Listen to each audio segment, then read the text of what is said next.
C'est aujourd'hui pour la réussite de Lishai Batlea Rivka, la question de Yehuda. Comment les Gadolador, les grands d'Israël, les grands sages d'Israël, les grands sages d'Israël, ils ont le temps de faire que ce qu'ils font.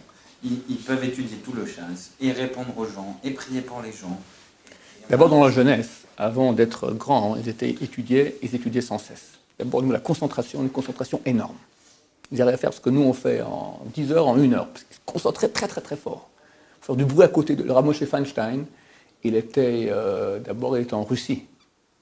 Après on est en Amérique, il habitait la Russie. Il y a eu des périodes où il était dans une chambre, comme ça, avec toute sa famille, les enfants qui braillaient, tout ça. Son lieu d'étude était avec les enfants au salon, d'accord? Il n'entendait absolument rien. Alors, Ovadia Yosef, le Rav Chazon, une fois, il rentre, il était à la yeshiva quand il était jeune, avec le petit-fils du Rav Ovadia Yosef. Le petit-fils, il dit, viens, on va voir mon grand-père.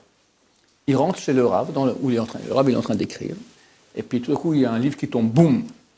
Le Rav, il ne lève même pas la tête, il n'entend rien. Et les deux parlent comme ça. Le Rav lui dit, mais on peut... Il n'entend rien, il n'entend rien. Tout à coup, il appelle ça va, grand-papa, on est venu te voir. Et à cette heure-ci, tu es ici, allez à la yeshiva, il a envoyé à la yeshiva. Ils ont une concentration énorme, énorme. Ensuite, ils ne dorment pas, ces gens-là. Nous, le soir, on va dormir. Ils étudient. Le Rav Metzoni m'a dit, quand il est malade, il dit, aujourd'hui, je n'étudie que comme un avraire.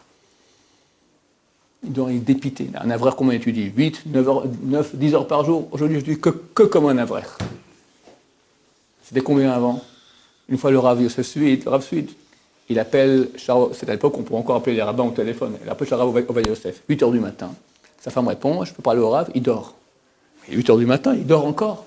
Il dit, mon cher ami, mon mari, toute la nuit, il ne dort pas. Maintenant, il dort 1 heure avant d'aller au travail. Il travaillait à la rabbanout, d'accord? Il y avait du travail.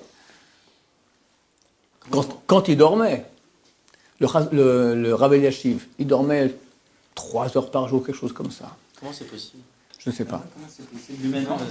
Je ne sais pas. Il faut dormir 6 heures. Entre 6 et 8 Je crois qu'à un moment, ils sont tellement sanctifiés, tellement fous de la Torah, qu'ils n'arrivent pas à dormir. Et on les aide du ciel, ils sont aidés, c'est clair.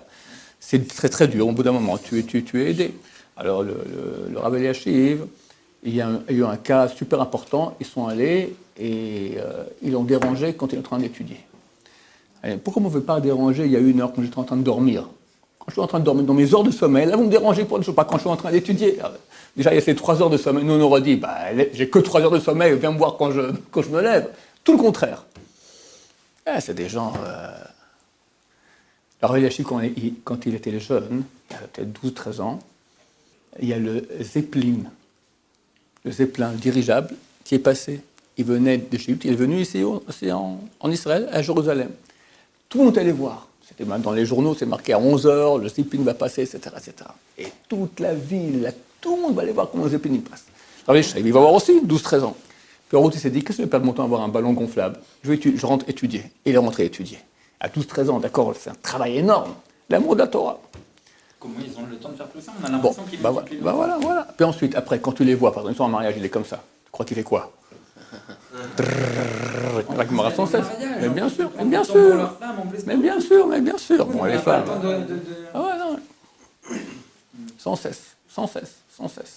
Alors, il est dans la rue, tu vois comme tac. Ils sont pris par ça. Baruch Adonai, l'olam, amen, amen.